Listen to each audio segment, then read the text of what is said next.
Santapan Harian, Sabtu, 15 Agustus 2026.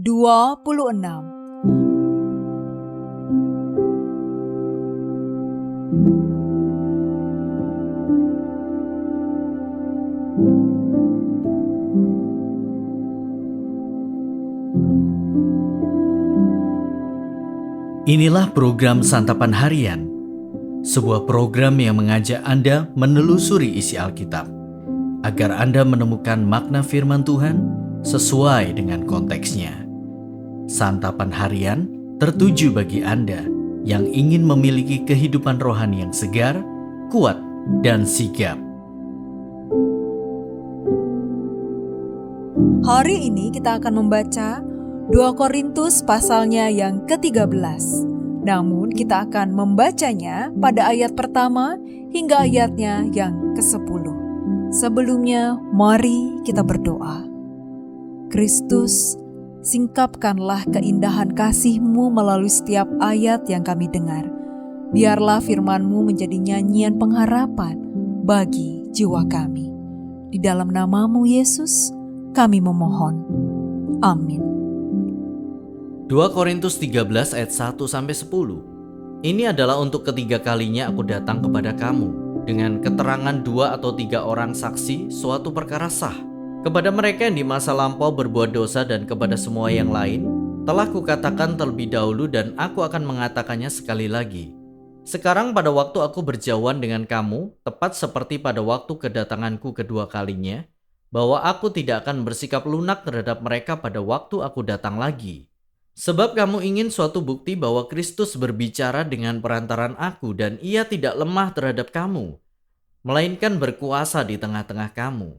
Sebab sekalipun ia telah disalibkan oleh karena kelemahan, ia hidup karena kuasa Allah. Memang kami lemah di dalam dia, tetapi kami akan hidup bersama dia. Untuk kamu karena kuasa Allah. Ujilah dirimu sendiri apakah kamu tetap tegak di dalam iman. Selidikilah dirimu, apakah kamu tidak yakin akan dirimu bahwa Kristus Yesus ada di dalam diri kamu? Sebab jika tidak demikian kamu tidak tahan uji. Namun aku harap kamu tahu bahwa bukan kami yang tidak tahan uji. Kami berdoa kepada Allah agar kamu jangan berbuat jahat, bukan supaya kami ternyata tahan uji, melainkan supaya kamu boleh berbuat apa yang baik, sekalipun kami sendiri tampaknya tidak tahan uji. Sebab kami tidak dapat berbuat apa-apa melawan kebenaran. Yang dapat kami perbuat ialah untuk kebenaran. Sebab kami bersukacita apabila kami lemah dan kamu kuat. Inilah yang kami doakan, yaitu supaya kamu menjadi sempurna. Itulah sebabnya aku menulis kepada kamu ketika aku berjauhan dengan kamu. Supaya bila aku berada di tengah-tengah kamu, aku tidak terpaksa bertindak keras menurut kuasa yang dianugerahkan Tuhan kepadaku, untuk membangun dan bukan untuk meruntuhkan.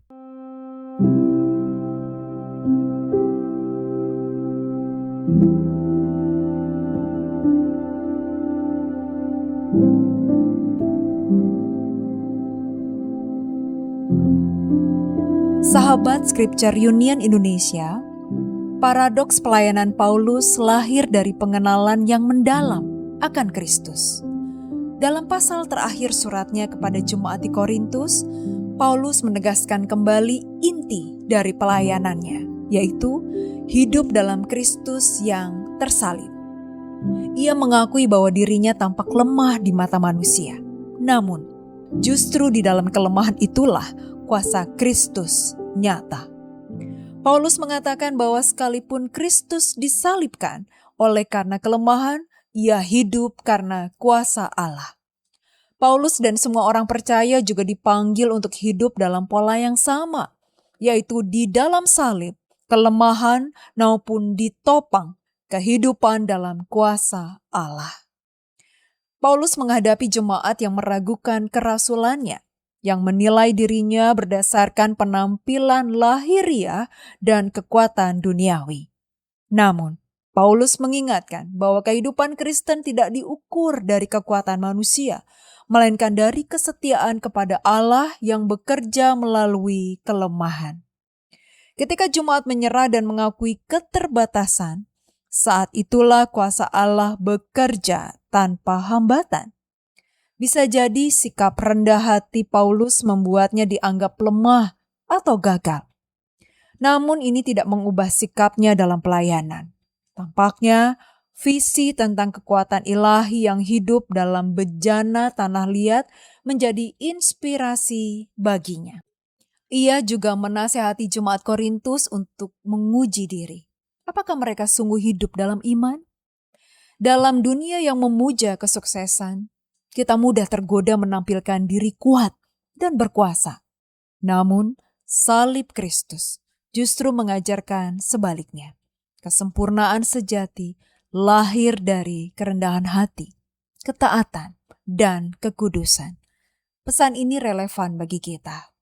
Hidup dalam kuasa Kristus bukan berarti bebas dari kelemahan, melainkan mengalami kuasanya di tengah kelemahan. Saat kita merasa tidak mampu, di sanalah Allah menunjukkan bahwa anugerahnya cukup dan kuasanya sempurna dalam kelemahan.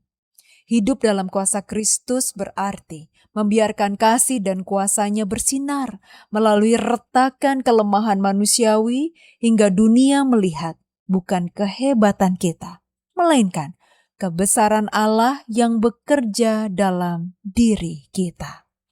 Mari kita berdoa. Bapa, ajarlah kami memahami bahwa kuasa-Mu tidak selalu mengangkat kami keluar dari kelemahan, tetapi menguatkan kami untuk tetap berdiri di dalamnya. Biarlah keterbatasan kami menjadi ruang bagi kasih karunia-Mu bekerja, sehingga hidup kami memancarkan kemuliaan-Mu. Di dalam dekapan kasih-Mu Yesus, kami berdoa. Amin.